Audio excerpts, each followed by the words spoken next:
When I started my journey for radiation at the beginning of August, I almost didn't know how I was going to get through the 28 different treatments, 5 per week for 6 weeks. But here we are, one more treatment to go, and that's tomorrow. And I wanted to share a little bit about how things have been, how I'm doing, and catch up with you. Since the beginning of this journey for me, I have used creativity as one of the main focuses for looking at my anxieties, looking at my fears, helping me move through all of the hard stuff, and also to express the celebrations I was feeling, the deep love and gratitude that I've been feeling. All of that stuff came through the lens of creativity, which is no surprise if you know me. If you've been on any part of my life journey, you know that creativity is at the very center of it.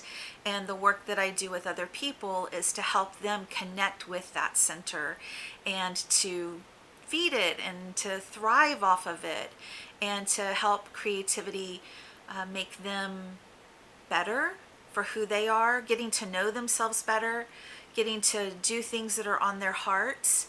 And that's what I've turned and begun using for myself in a very strategic way, knowing that a lot was going to come up.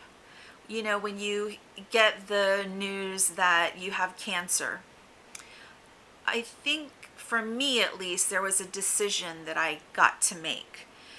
I got to make the decision of whether I was going to freak out, whether I was going to fight, or whether I was going to stay where I was and be mindful of each step of the way. I like to tell a story about this woman who I met. I don't know her name. I don't think I ever knew her name. She was a member of a local church, and I was working in conjunction with that church. And someone mentioned that she had breast cancer. I knew her enough to be taken aback by that news. I was probably in my late 20s at the time, maybe 30-ish. And when I heard the news, I was taken aback, and it wasn't but a few days later that I came face to face with her. She was walking out the church door, and I was getting ready to walk in. And I stopped and I said, "Hey, I heard that you have breast cancer, and I just want to say how devastating that is." And I was visibly shaken by it. And she was so centered. She said, "You know, I'm going to get through this. I have a lot of faith that everything's going to be okay, and I'm just not going to worry as I walk through the things that I need to do." And then she walked on, and I walked on, and I thought about her for several months as I was hearing her journey. And I decided that if I ever had a big catastrophe in my life, say cancer, or something else, that I would want to approach it in that way, where I could be centered and grounded and have faith and hope, and that as much as I could, I wanted to bring myself back to that as being my center. And so when I found out that I was going to have to do chemo and radiation and some other treatments, most of the time I'm in a place of that groundedness. Every once in a while I fall off the cliff a bit, and with all of those things, my creativity has been the thing that is my life raft. It's the thing that's my floating air balloon pulling me up and up. It's been my best friend. It's been able to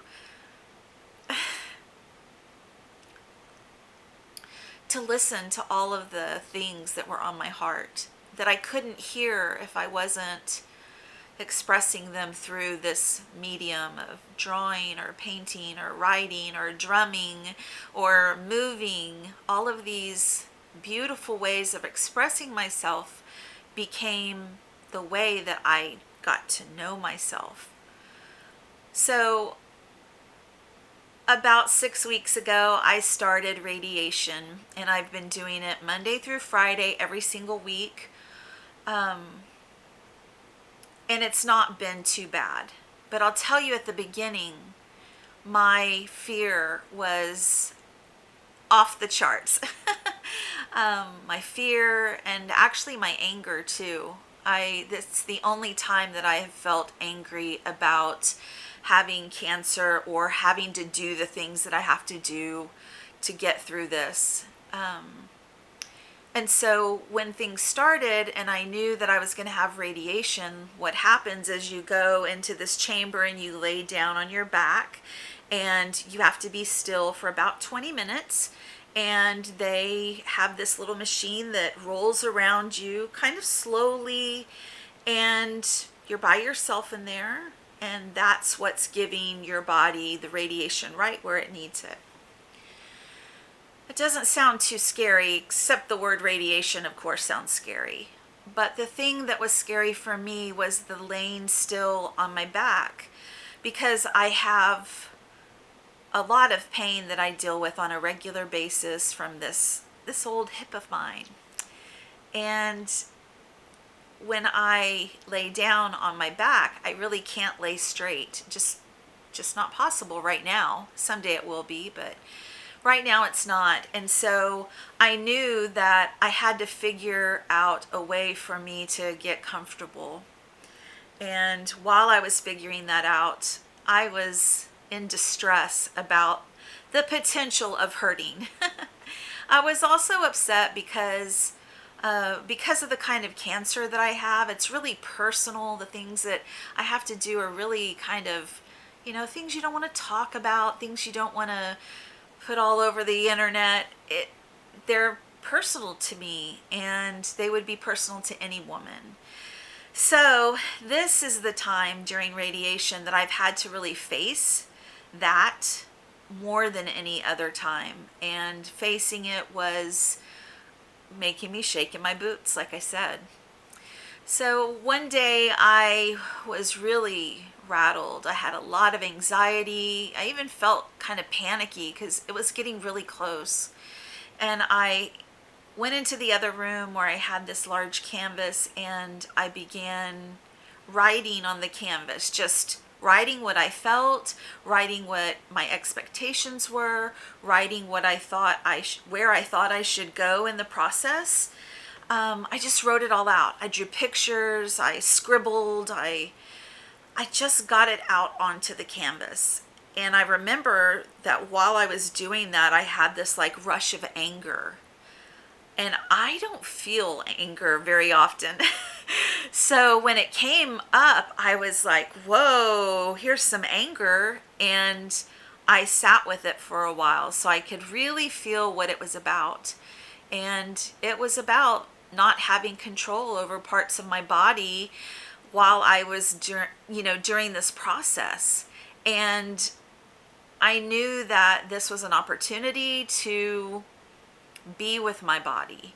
And so that was how I started radiation. I would lay there on the table in what I call the radiation chamber, because that sounds more mystical.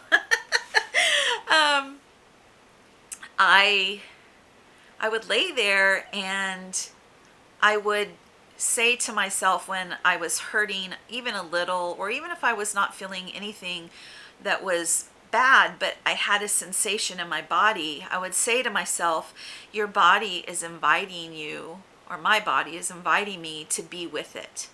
And so the beginnings of radiation were these meditations, these invitations of being with my body, as it was having to walk through things that it didn't have a choice about. So it didn't have a choice because I was choosing to do radiation, and I was choosing to do chemotherapy. But once I got involved, it was kind of a process out of my hands. So that was really helpful, and it was really insightful. I kept using that mantra. My body wants me to be with it. I am with my body. And that it felt very healing. It felt very connective. I felt like it was the exact place that I needed to be. Because sometimes, when you're doing something like radiation or some big thing where you're just having to go through a schedule that you have no control over, it's really nice to be able to have a practice that is consistent. So that meditation, that practice was part of the creativity that I was feeling. I would come back home and paint sometimes on that same painting. So it has several layers of different things that I was feeling or exploring. And sometimes as I was painting, I would feel more ahas. And eventually I started having my imagination just kind of take off in those 20 minutes. I'd lay down and I'd close my eyes and my imagination would just start, going. And from those dream times or imagination times, journey times, I began thinking about the chamber as a time machine. You have all these things floating around you, and sometimes it felt like the space station was floating around me, and sometimes it just felt kind of otherworldly. And a series of events happened where the story of this chamber becoming a time machine felt really real to me. I began to talk about and even have actual nighttime dreams about this time machine and how it was each time moving us a little closer and a little closer and a little closer to that time of complete and ultimate healing. And that felt so good. It felt like I was making progress, that I was doing something to help myself.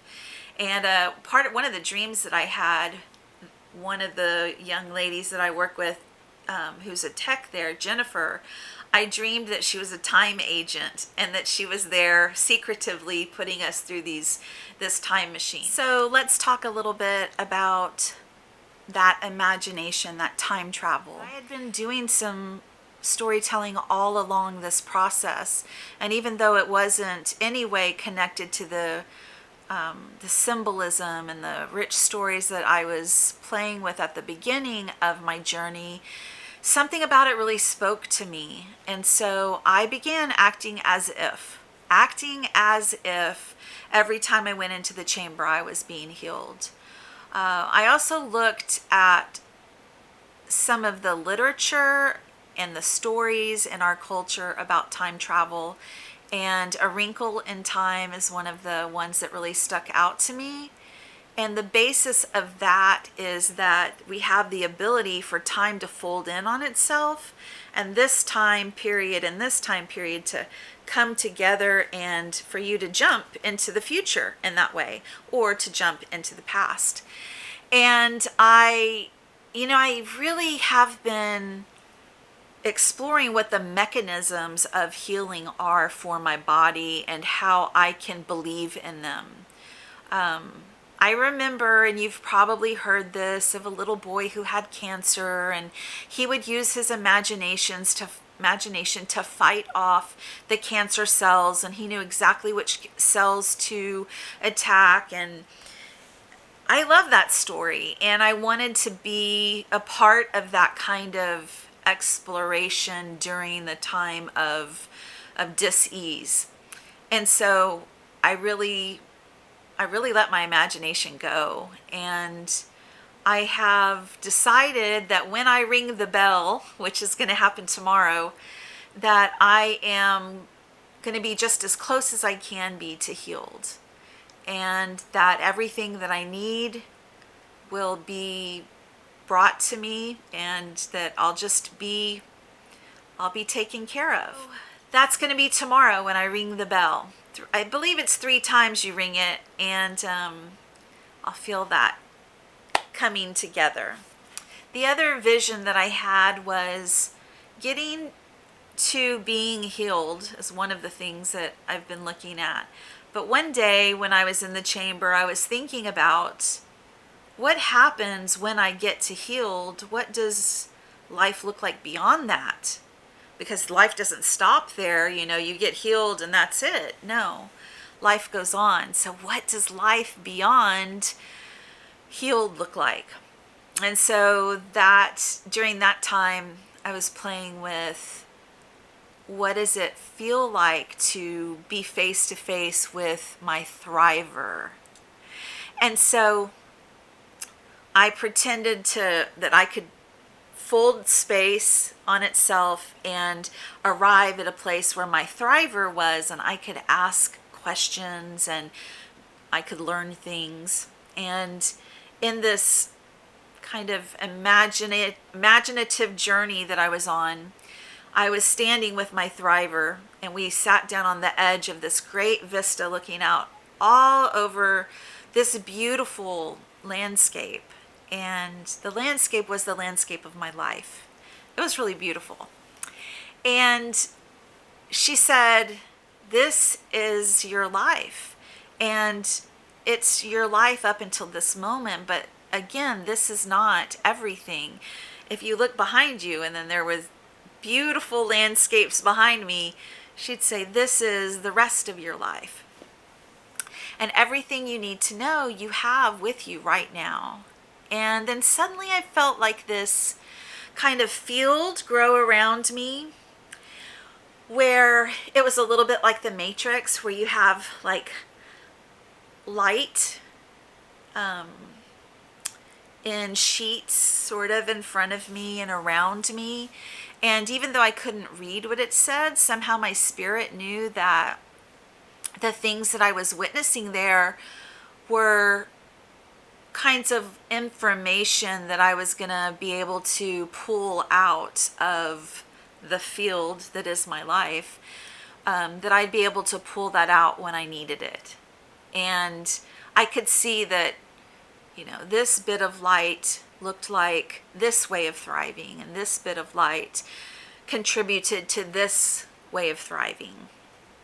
And it felt really good, because it felt like I could trust myself. And that has been the biggest part of this whole experience.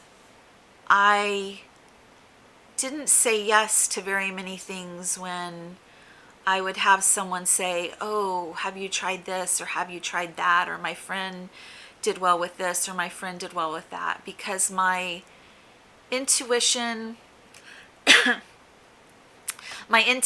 was telling me that this process is really about me trusting myself. And so that's what I've been doing. And it feels like I have this muscle that's just really been put to the test. And that if you could see me, I'm like this big muscly person.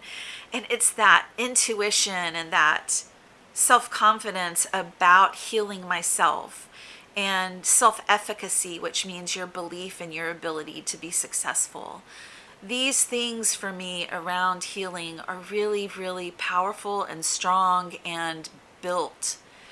And that has been so beautiful. That's something that I hope to share more and more, because there are so many ideas about how to be healthy and how to heal and who to go to, and I think we have so much of what we need just right here with us, you know, and that we can really feel where our path should turn if there is someone or something to turn to and turn towards. So that's been one of the big parts of my journey. So tonight, as I go to sleep, I'm going to be thinking about that place of thriving and what it looks like and what it feels like. What does it feel like to live from that space? And I feel like that's going to be really powerful and almost like a rite of passage for tomorrow. I'm looking forward to the last radiation. Radiation has not hurt me. I've been a little tired. I've been a tiny bit nauseated. And I've had just a couple of other minor issues. But other than that, things have been good, actually. And the people that I'm with have been good. And the interactions that I have with my imagination and the chamber have been amazing. So I have to be grateful at this point for this process. And my hope and my belief is that all is well. So I'm going to take you with me a little bit tomorrow and show you the process of how I do what I do during the day. I can't take you in the radiation clinic or in the chamber, but I hope that I can bring you along in other ways. You guys have been such an important part of my journey. Even when I'm maybe here alone in the house, I always feel like you're with me. So let's do this thing for tomorrow, one last day.